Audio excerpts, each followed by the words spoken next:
capture the natural moment. Now, well, what did you call it again? The what of the queue? The apotheosis of the queue, I think. Of the queue, yeah. Because it was perfect. Well, I've never been to a Biennale where there were more people queuing for longer periods, and they had very strange ways of letting you in. Like 3 people would go out and you'd be number 3 in the queue, and you'd say, 3 people out. What about 3 people in? They say, oh no, we have to wait till at least 10 people go out. And I said, I don't understand that logic. They said, no, it's a good system. I say, no, it seems like a very silly system to me. Well, it made me glad I wasn't in Venice for the Vernissage review. A lot of people have said that they felt much better about not getting to Venice this year because after that review. So I'm glad I brought a little bit of solace into people's lives. I liked it how you spotted one Australian. Barry Keldoulis. Barry Keldoulis. I ran across Barry sitting at the doorway of the exhibition where Cordero and Healy had their installation. And I've got to say, Barry does take the grand prize as the most hard-working Australian art dealer. You see him everywhere. He's always on the job.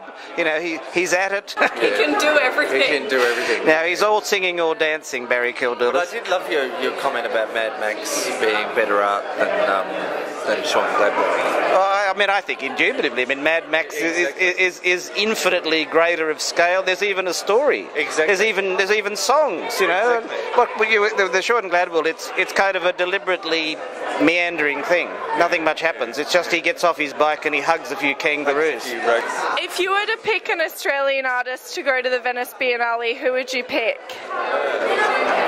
Well, I've been saying for years the artist they should have sent was Fiona Hall. Yeah, they should have sent Fiona Hall 12 years ago. Well, we can do Rosalind Oxley on Tuesday evening together. Right, they should have sent Fiona 12 years ago. They probably should have sent her any number of Biennales since. I just hope she doesn't go off the ball before they finally get around to it. But the trouble is, these Biennale things are not done in terms of who the best artist is. They're all done in terms of contacts and, dare I say it, nepotism. My favourite was that floating man in the pool. Was it a real floating man? It was just a dummy. It was a floating dummy as opposed to all the walking, talking dummies that were there for the day. And the Swedes and the Norwegians and the Danes and the Icelanders and the Finns, they all sort of pooled their resources to do a very strange camp show about interior decoration. But apparently even that's quite derivative. A dealer from London told me that they had an artist who'd shown underpants in frames before and they felt like it was an homage. Oh. Felicity Fenner had that satellite show that she was the curator of, and the satellite show was a better show, really.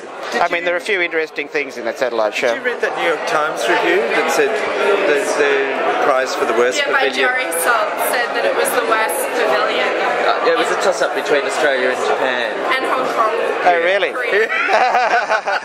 I didn't see that, but while I was sitting in the Birreria just outside the gates of the Giardini, I turned around and in the garbage bin behind me was the Australian catalogue with Sean Gladwell on his motorbike sticking up out of the bin. And I thought, we could have made that into video I did take a photograph, and I thought I could probably reproduce this, but everybody would think I'd staged it.